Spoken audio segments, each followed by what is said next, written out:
할렐루야. 우리 2022년이 그렇게 또 지나가고 있습니다. 벌써 2022년 12월 첫째 주에 이 금요 성령 집회를 또 우리가 드리고 있습니다. 목회를 하다 보면 가장 난감할 때가 언제냐면 오해를 받을 때예요. 오해를 받을 때. 근데 나는 억울해요. 억울한데 그렇다고 억울함을 버섯목 뒤집듯 다 이렇게 내어놓고 이해시키고 설득하면 좋은데 그게 또 답이 아닐 때도 있어요. 그게 답이 아닐 때도 있어요. 종종 제가 리더십을 이야기하지만 리더십이란 도대체 뭘까? 리더십은 어떤 것으로 정의되어질 수 있을까? 어느 책에 이렇게 리더십이 정의되어져 있어요. 사람들로 하여금 하나의 공통된 목표를 향해 달려가도록 이끄는 능력. 그러니까 뭐냐면 이렇게 다 끌어안고 같이 그 공동체가 추구하는 것을 이끌어갈 수 있는 그것이 공동체가 목표하는 것이 무엇이냐에 따라서 리더십은 또 다른 모습으로 비춰질 수도 있어요. 그렇지만 특히 교회 공동체, 믿음의 공동체는 과연 어떠해야 될까 늘 고민하는 것 중에 하나이기도 합니다. 오늘 그 기도원의 모습을 통해서 우리가 조금은 좀 낯선 그리고 좀 황당한 그리고 어떻게 이런 일이 벌어질 수 있지라는 의아심이 들 정도의 사건이 하나 나와요. 오늘 이 로마서 8장 1절부터 3절은 굉장히 좀 특별한 에피소드가 있는 장면인데 오늘 이 이야기를 하면서 우리 교회 이야기 또 우리 성도님들의 이야기를 함께 나누었으면 좋겠습니다. 말씀을 정리하면 이런 거예요. 지난주에도 우리가 함께 말씀을 나누었던 것처럼 기드온은 그 300명의 용사로 미디안 군대와 싸우지요. 미디안, 아말렉, 동방의 연합군들이죠. 정확히 말하면 300명으로 14만 5천 명을 대적하여 싸운다라는 것은 말도 안 되는 일이었잖아요. 그런데 기적이 벌어졌잖아요. 거기서 승리해요. 승리하는데 아직까지 전쟁이 끝난 것도 아니에요. 미디안의 왕 살바와 살무나를 뒤에 추격해서 또 그 전쟁을 마무리 지어야 돼요. 그런데 생각지도 않은 곳에서 사건이 펑 터져버린 거예요. 이런 일 굉장히 난감합니다. 생각지도 않은 복병이 일어나고 생각지도 않은 문제가 발생되어졌을 때 그 어려움이라는 것은 생각보다 큰 충격으로 다가옵니다. 오늘도 이 내부적인 문제예요. 갑자기 에브라임 사람들이 기드온에게 와서 이렇게 얘기해요. 우리 1절 말씀 한번 읽어볼까요? 1절 말씀 시작.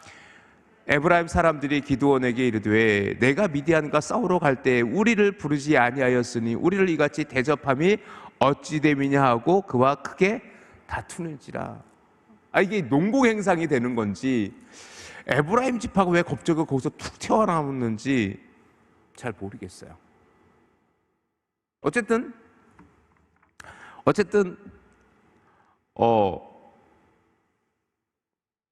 에브라임 지파가 갑자기 너 기드온 아무리 너가 기드온이라지만 네 혼자 전쟁에서 네 혼자 승리할 수 있어? 우리를 뭐로 생각하는 거야?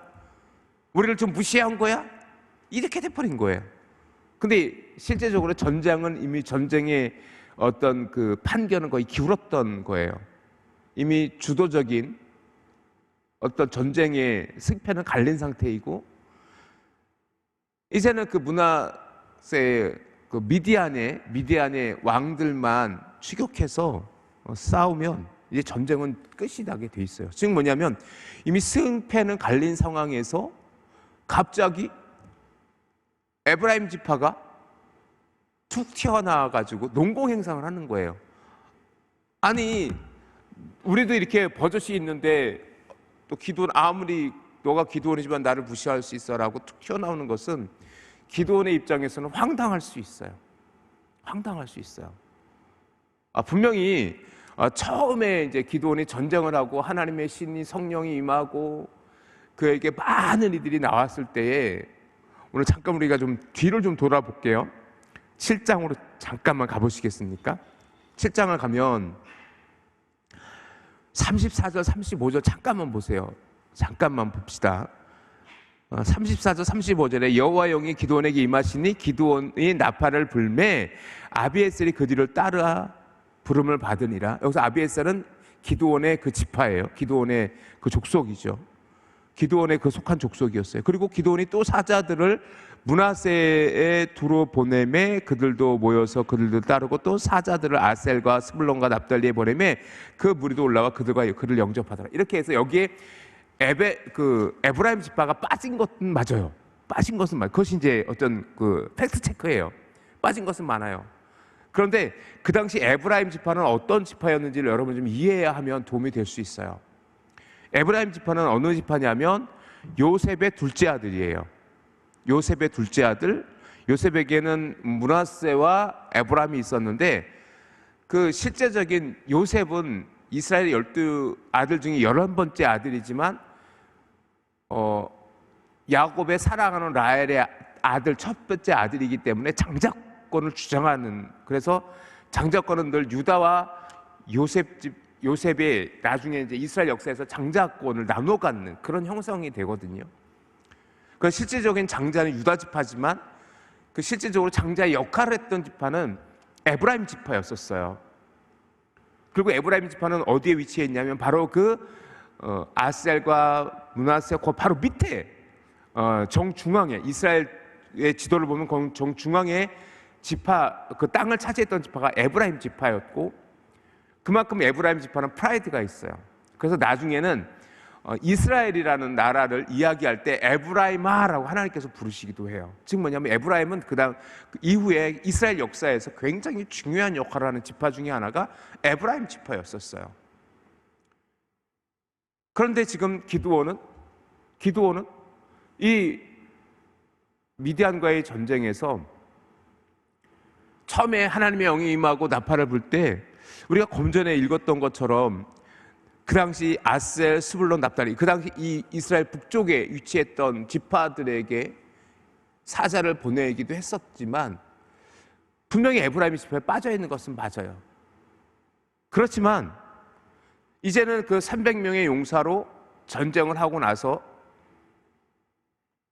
지난주에 말씀을 나누었던 것처럼 그들을 추격할 때, 전쟁을 마무리 지을 때 다시 불러요. 자, 우리 23절 한번 보시겠습니까? 23절 보시겠습니까?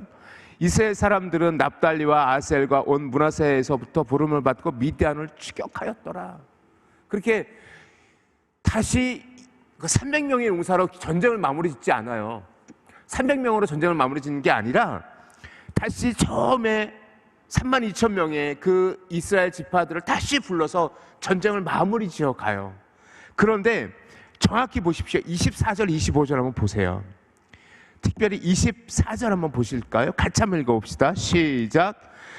기드온이 사자들을 보내매 에브라임 온 산지로 두루 다니게 하여 이르기를 내려와서 미디안을 치고 그들을 앞질러 벳바라와 요단강에 이르는 수로를 점령하라 하매 이 에브라임 사람들이 다 모여 벳바라와 요단강에 이르는 수로를 점령하고, 분명히 에브라임 지파도 이때 전쟁을 마무리할 때 전쟁에 참여해요. 그래가지고 그들이 두 방백 오렙과 스앱을 사로잡은 이들이 바로 에브라임 지파 사람들이었단 말이에요. 그리고 그렇게 에브라임 지파 사람들이 오렙과 스앱을 가지고 데리고 와서 그 기드온에게 이르러서 했던 말이 오늘 본문의 1절이란 말이에요. 결국 뭐냐면 에브라임 지파 사람들은 무슨 얘기를 하는 거냐면, 전쟁이 이렇게 시작되었을 때 우리를 왜 안 불렀느냐, 이렇게 중요한 전쟁이었다면 우리도 왔을 거 아니냐라는 거예요. 근데 기드온의 입장에선 뭐예요? 이미 그때 전쟁을 선포했어요. 에브라임 지파가 바로 납달리 바로 밑에, 므낫세 바로 밑에 있었어요. 전쟁의 소문을 못 들었을까? 저는 그렇게 생각하지 않아요. 그런데 정작 이제 전쟁의 승기는 굳혀졌어요. 이제는 세바와 삶은 날만 잡으면 이 전쟁은 끝이 나요. 에브라임 지파 입장에서는 뭐예요? 스스로 장자 지파로 생각됐는데 기드온이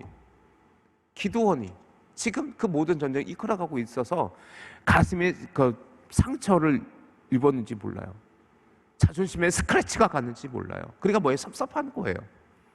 그런데 기드온의 입장에서 뭐예요? 더 많은 군사들과 함께하고 싶었지만, 그래서 이스라엘 지역에 전쟁하자, 미디안과 전쟁할까라고 포고문을 보내고 전령을 보냈을 때, 그때 온 32,000명도 하나님께서 허락하지 않아서 단 300명만 데리고 전쟁에 나갔던 거잖아요.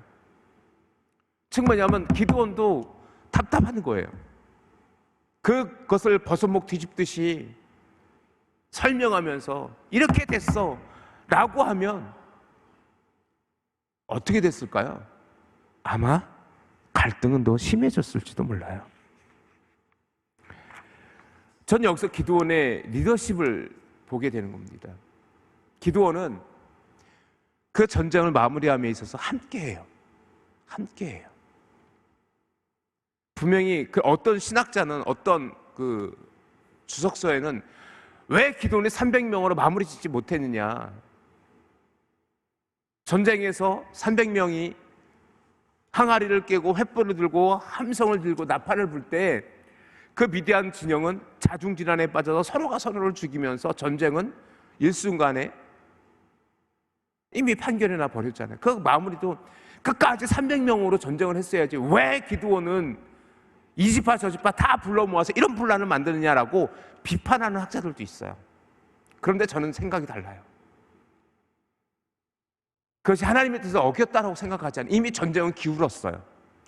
이 전쟁은 분명히 300명의 기드온과 300명의 사람들로 인해서 승리한 전쟁이에요. 하지만 그 전쟁을 마무리 짓에 있어서 함께하고 있어요. 이것이 기드온의 리더십이라고 생각을 해요. 교회를 하다 보면 이럴 때가 종종 있어요. 2명이 필요한 일도 10명이 모이면 10명이 함께 해야 돼요. 혼자서도 할 수 있는 일이어도 함께 할 수 있어서 100명이 모이면 그 한 가지 혼자도 할 수 있는 일을 100명이 함께 나눠서도 할 수 있어야 돼요. 그런데 100명이 해야 될 일도 한 명이 감당할 때가 있으면 그것도 감당해야 돼요. 이것이 리더십이에요. 그것이 리더예요. 분명히 하나님께서 이 300명으로 이 전쟁을 치르게 하셨어요. 그리고 전쟁에서 이미 승기를 잡았어요. 아마 기드온이 300명만 데리고 끝까지 전쟁할 수 있었을 거예요. 하지만 기드온은 분명히 이미 하나님께서 300명으로 우리를 승리를 주셨기 때문에 이제는 이 전쟁의 마무리를 함께 하고 싶었던 거예요. 같이 하고 싶었던 거예요. 그것이 기드온의 리더십은 아닐까요? 협력의 리더십은 아닐까요? 교회도 마찬가지예요. 아주 작은 것 일도 함께 손을 거들고 함께 하나님의 사역을 감당할 때 그 공동체는 건강한 공동체가 되어지고, 그 공동체, 그 교회 공동체, 그 믿음의 공동체는 더 많은 일들을 감당하게 되어지는 것이요. 그런데 문제는 뭐냐면 섭섭한 거예요. 좀 유치한 얘기지만 힘들 때는, 진짜 힘든 일을 할 때는 코빼기도 안 보인 사람이 갑자기 나타나서 자기의 공을 내세우고, 너 왜 나를 안 불렀냐고, 나도 할 수 있었는데라고, 진짜로 에브라임 지파사 같은 사람들이 딱 나타나면 쟨 뭐야? 라고 그렇게 좀 별로 곱지 않은 시선이 이렇게 길어지는 것도 사실이기도 해요. 하지만 이때 그 공동체가 건강한 공동체냐? 라는 것을 우리가 볼 수 있는데, 그를 품어줄 수 있어야 돼요. 그 사람도. 우리 교회가 적어도 같은 작은 일이라도 큰 일이라도 함께 사명을 감당하고 함께 하나님의 역사를 이루어갈 수 있는 그런 믿음의 공동체가 되어질 수 있기를 주님의 이름으로 축원합니다. 혼자 할 수 있는 일이라도 10명이 있으면 10명이 같이 하고, 100명이 있으면 100명이 같이 하고, 100명이 해야 될 일이라도 10명밖에 없으면 그 10명이 그 사명을 감당할 수 있어야 돼요.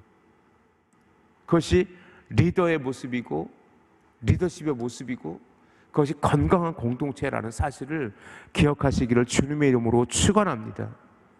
교회는요, 각자의 모습이 달라요. 성도들 간의 모습이 다 달라요. 자, 우리 고린도전서 12장 잠깐만 가보실래요? 고린도전서 12장 잠깐만 가봅시다. 고린도전서 12장 우리 잠깐만 가보시기 바랍니다. 고린도전서 12장 11절 12절 한번 보세요. 고린도전서 12장 11절 12절. 자, 우리 같이 한번 읽어봅시다. 시작. 이 모든 일은 같은 한 성령이 행하사 그의 뜻대로 각 사람에게 나누어 주신 것이니라. 몸은 하나인데 많은 지체가 있고 몸의 지체가 많으나 한 몸임과 같이 그리스도도 그러하니라 라고 기록되어져 있듯이 이것이 은사론에서 가장 중요한 지체의식이거든요. 마찬가지예요. 그런데 이것을 무너뜨리는 일들이 있죠. 공동체가 하나 되어지지 못하도록 사담하기 악한 영은 끊임없이 유혹하고 넘어뜨리려고 해요. 여러분 중에 섭섭한 마음이 교회 일에 대해서 특별히 교회 사역을 하다가 섭섭한 마음이 들 때도 있어요. 두 가지 경우예요. 왜 나만 이래? 왜 나만 이래 해야 돼? 왜 나만 이것도 하고 저것도 하고 이것도 하고 저것도 해야 돼? 그런 마음이 들 때 겸손해질 수 있기를 주님의 이름으로 축원합니다. 겸손히 내게 맡겨진 일이니까, 내가 할 수 있는 일이니까. 그것이 하나님이 여러분을 보고 계시다라는 것도 여러분이 기억하시기를 주님의 이름으로 축원합니다. 또 하나는 뭐냐면 섭섭막이에요. 왜 나만 빼나? 왜 나만 빼나? 왜 나는 안 불러? 왜 나는 이런 거 안 줘? 나는 이런 일 왜 나는 안 시키는 거야? 그때 자원하시면 돼요. 저한테 오셔서 저도 이거 하고 싶어요. 저도 이런 일에 저 동참하고 싶습니다. 라고 했을 때 같이 그 일을 할 수 있는 그 공동체가 건강한 공동체예요. 에브라임 지파 사람들이요, 그걸 잘 못했던 것 같아요. 그런데 에브라임 지파 사람들이 원래 그랬던 것 같아요. 어떤 일이 있었냐면 그 여호수아서에 보면 어떤 일이 벌어지냐면 이제 그 영토를 땅 분배를 할 때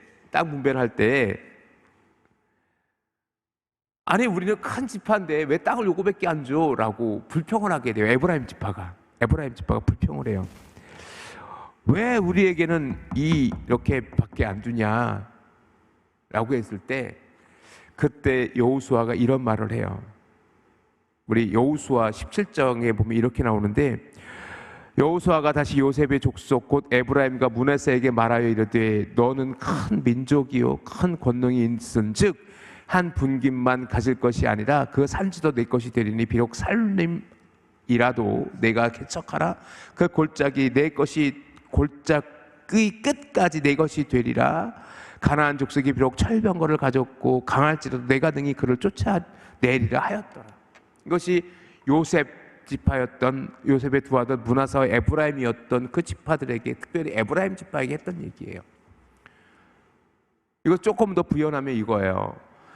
에브라임과 므낫세 지파가 우리는 큰 민족인데 우리는 사람도 많은데 우리 땅을 좀 많이 갑절로 줘야 되지 않냐라고 얘기했을 때 그때 이해했던 얘기가 이거예요. 너희는 능력이 있지 않느냐? 너희가 저 골짜기를 개척하고 저 가나안 아직 그때 점령하지 못한 많은 땅들이 있었어요. 그 땅을 너가 점령해서 너네 땅으로 차지해라. 그러면서 그 땅들을 분배해 줘요.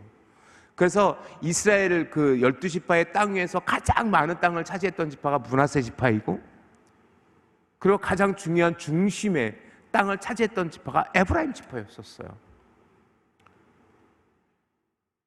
사랑하는 성도들 기억하십시오. 중요한 건 뭐냐면 같이 그 사역을 같이 해가는 거예요.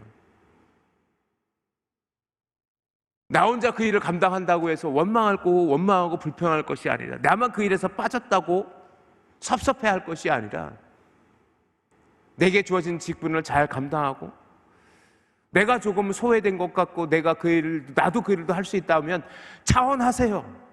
오세요. 목사님, 저도 이 일을 하고 싶습니다. 저도 이렇게 봉사하고 싶습니다. 그러면 막을 사람 아무도 없어요. 늘 환영하고 늘 우리는 함께 그 일을 감당하게 될 거예요. 그래서 이 일 때문에 좀 잘 보세요. 1절에 보면은 크게 다투는지라, 크게 분쟁이 일어나는 거예요. 분란이 일어나는 거예요. 서로 갈등하고 있는 거예요. 이때 기드온의 진짜 멋진 모습이 나타나요. 멋진 모습이 나타나요. 그들을 세워가기 시작해요. 그들을 세워가는데, 자, 오늘 2절 말씀 한번 읽어보세요. 다시 사사기 8장 오늘 2절과 3절 말씀이요, 기드온의 되게 멋진 리더십의 모습이에요. 2절 한번 볼까요? 기드온이 시작. 내가 이제 행한 일이 너희가 한 것에 비교가 되겠느냐? 에브라임의 끝물 포도가 아비에셀의 만물 포도보다 낫지 아니하냐? 뭐예요? 그들을 향해서 기드온은 버섯목 뒤집도 아니야. 하나님이 300명만 데리고 가라 했어. 내가 너네 부를 때 너네 어디 있었어? 라고 원망하거나 불평하는 그들을 비난하지 않아요. 기드온이 스스로 낮아져요. 기드온이 그랬어요? 그랬지만 제가 한 일이 뭐가 있겠어요? 제가 한 일이 뭐가 있겠어요? 제가 속한 아비에셀 지파가 뭐가 그렇게 대단한 지파라고? 당신 에브라임 지파가 정말 엄청난 지파 아닙니까? 등이 하나님께서 더 크게 쓰실 거예요. 끝물 포도가 만물 포도보다 낫지 아니하냐? 자, 보세요. 에브라임의 끝물 포도가 아비에셀의 만물 포도보다 낫지 아니하냐라는 거예요. 즉 뭐냐면, 이 아비에셀의 만물 포도는 자기를 상징하는 거예요. 만물 포도, 처음 나온 포도가 에브라임의 끝물 포도보다 낫지 아니하냐. 즉 뭐예요? 비교도 되지 않는다라는 거예요. 비교도 되지 않는다라는 거예요. 아비에셀 지파와 에브라임 지파는 비교가 되지 않는다라는 거예요. 포도는 만물이 좀 약간 부실하고 끝물이 좋은 포도가 나오는가 봐요. 근데 딸기는 반대예요. 지금 이제 조금씩 딸기철이 되고 있는데, 딸기는요, 처음 딴 딸기가 1월 달에 나는 딸기가 가장 맛있습니다. 특별히 설향이라는 딸기 여러분 아실 거예요. 설향이란 딸기는요, 어마어마하게 답니다. 여러 가지 딸기의 그 품종도 다양하게 나오는데, 딸기는 처음 딸기가 가장 맛있어요. 1월 달, 12월 지금 나오는 딸기가 1년 중에 가장 맛있는 딸기입니다. 조금 있으면 설향이라는 딸기가 이제 시중에 유통될 건데, 설향이라는 딸기는요, 처음에 1월 달이 가장 맛있어요. 왜냐하면 1월 달이 가장 비싸요. 그리고 가장 커요.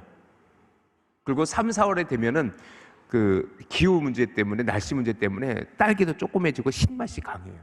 그런데 처음에 딴 만물 딸기는요, 어마어마하게 달아요. 어마어마하게 맛있습니다. 이거 같다라는 거예요. 즉 뭐냐면, 그렇게 원망하고 불평하는 에브라임 지파를 향해서 기드온은 그들을 향해서 대적하거나 팩트 체크하듯이 그렇게 그들을 비난하지 않아요. 다 받아줘요. 다 받아줘요. 자, 3절 한번 보시겠습니다. 3절 한번 볼까요? 3절 같이 한번 읽어봅시다. 시작. 하나님이 미디안의 방백 오렙과 스웹을 너희 손에 넘겨주셨으니 내가 한 일이 어찌 능히 너희가 한 것에 비교되겠느냐 하니라. 기드온이 이 말을 하매 그때 그들의 노여움이 풀리니라. 문제가 해결되어지고 있잖아요. 문제가 해결되어지고 있잖아요. 이 이야기는 우리가 좀 전에 읽었던 사사기 7장 24절의 말씀이에요. 에브라임 지파 사람들이 산지로 돌아다니게 하여 이르기를, 내려와 미디안을 치고 그들을 앞질러 벤바라와 요단강이 이르는 수로를 점령하라라고 전령을 보내요. 사자를 보내요. 사자들을 보내요. 그래서 그 미디안의 두 방백 오렙과 수앱을 사로잡았던 지파가 에브라임 지파였어요. 즉 뭐냐면 그들은 그들 나름대로의 뭐예요? 이미 전공을 세웠던 거지요. 그것을 솔직히 말해서 기드온의 300용사가 13만 5천 명을 대적해서 전쟁을 시작한 그 공이 크지, 나중에 전쟁 다 끝날 무렵에 그 장소 수앱과 오렙을 잡았다고 그 공이 무슨 크겠어요. 하지만 기드온은 그 공을 한참 높여줘요. 한참 높여줘요. 아우, 당신들이 미디안의 장수 두 방백 오렙과 수앱을 잡았지 않았습니까? 제가 뭐 한 게 뭐 있겠어요? 항아리나 깨뜨리고 나팔 불고 소리를 지르는 것밖에 더 있겠어요? 아, 당시 에브라임 지파 대단하다고 세워가고 있는 거잖아요. 이것이 기드온의 굉장히 멋진 리더십의 모습이라고 저는 생각해요. 교회를 하다 보면 그럴 일이 좀 있어요. 아주 작은 일도 칭찬해야 될 때가 있어요. 그럴 때 칭찬에 인색하지 않았으면 좋겠어요. 잘했다고, 멋있다고, 더 잘할 거라고. 칭찬은 뭐도 춤추게 한다? 고래도 춤추게 한다. 그거거든요. 분명히 이 섭섭마귀가 들어가면 이게 교회는요 굉장히 어려움에 처하게 돼 있어요. 그렇기 때문에 함께 서로 인정하고 서로를 세워갈 수 있고 그런 참된 믿음의 공동체가 되어지는 우리 믿음의 교회가 되어질 수 있기를 주님의 이름으로 축원합니다. 현유경 교수님이라는 분이 이런 얘기를 했어요. 갈등을 넘는 목회라는 책에서 대부분의 교회 갈등의 주범은 섭섭함이다. 인정해 줘야 할 것과 격려를 해줘야 할 일을 제대로 잘하지 못하여 일어나는 경우가 많다라고 이렇게 얘기하면서 서로가 격려하고 서로가 함께 믿음의 사명을 감당하는 공동체가 건강한 공동체요. 그러한 공동체가 바로 믿음의 공동체다라는 이야기를 했어요. 자, 이제 좀 설교를 결론 맺어 가고 싶어요. 지난 1년도 우리 교회는 많은 사역을 했어요. 제가 이렇게 지금 사무총회를 준비하면서 이제 지난 1년을 되돌아보면서 하나님께서 우리 교회에 엄청 큰 은혜를 주셨구나라는 생각을 하게 돼요. 그런데 그 일을 누가 했어요? 바로 지금 이 자리에 앉아 계신 여러분이 그 일을 감당했음을 여러분이 기억하시기를 주님의 이름으로 축원합니다. 함께 그 사명을 감당하는 거예요. 함께 그 은혜를 나누는 거예요. 때로 이 중에 혹 한 분이라도 에브라임 지파 사람들처럼 교회에서 나는 별로 뭐 부르지도 않고 나한테 뭐 일도 안 시키고 나한테 되게 좀 이렇게 뭐 왕따 같은 거 비슷한 거 하는 것 같아 라는 마음이 조금이라도 있다면 그 마음은 절대로 하나님의 주의 마음이 아니는 것을 꼭 기억하시기를 부탁드립니다. 교회는 함께 그 사명을 감당하는 거예요. 그리고 보면은 실제적으로 더 큰 일을 감당하시는 분이 계세요. 더 많은 일을 담당하시는 분이 계세요. 그렇다고 해서 교만하지 않으셨으면 좋겠어요. 우리 구역장님들, 구역강사님들, 기관장님들, 교회 리더십들, 우리 장로님들, 그것은 각자 맡겨진 직분이 다를 뿐이지 하나님을 섬기는 마음은 다 똑같다라는 것을 여러분이 반드시 기억하셨으면 좋겠어요. 그래서 서로가 수고했다고 격려하고 잘했다고 격려하고 아무리 작은 일을 감당했을지라도 그 일은 하나님 보시기에 그건 다 큰 일이에요. 하나님 보시기에 우리 교회 성도님들이 함께 이 믿음의 공동체를 세워가는 거지 누가 한 사람이 그 일을 감당할 수도 없어요. 제가 언제 교회를 세워갈 수 있어요? 불가능해요. 그건 말도 안 돼요. 바로 우리 성도님들이 함께 그 믿음의 사역을 감당하는 것이라는 것을 여러분이 기억하셨으면 좋겠어요. 그래서 오늘 저는 이렇게 여러분을 축복해드리고 싶습니다. 잘하셨습니다. 우리 옆 사람에게 이렇게 축복할까요? 잘하셨습니다. 진짜 잘했어요. 진짜 잘하셨어요. 그래서 우리 교회가 이 사명을 감당하는 것 아니겠어요? 혹여나 여러분 중에 정말로 조금이라도, 아주 조금이라도 에브라임 지파, 오늘 에브라임 지파 사람들처럼 조금이라도 섭섭한 마음이 든다면 그것은 하나님이 주시는 마음은 절대로 아니라는 것 기억하시고, 혹시 이 자리를 빌어서 혹여나 제가 실수한 부분이 있을 수 있어요. 내가 아픈데 목사님 신방도 안 오셨어. 목사님은 나를 별로 안 좋아하나 봐. 이런 일도 있어요. 주일날 이렇게 이제 제가 성도님들을 이렇게 인사하다 보면 한 분하고 이렇게 인사하다 보면 여러 옆에 분이 지나가는 인사하는 걸 제가 못 인지할 때가 있어요. 정확히 보지 못할 때가 있어요. 그러면 그 속에 하나님, 목사님은 내가 인사도 받지도 않네. 그런 마음 절대로 갖지 마세요. 저는 절대로 그런 의도도 없고요. 제가 못 본 거예요. 그건 제 잘못이에요. 분명히 제 잘못이에요. 그렇지만 그것 때문에 여러분 섭섭해하지 마세요. 여러분이 어떤 일을 감당하든 은혜로 감당하고 겸손하게 그 일을 감당하고, 그것을 누가 보고 계세요? 하나님이 보고 계세요. 믿습니까? 하나님이 보고 계시다면 그것으로, 하나님께서 나를 보고 계시는 것으로 여러분이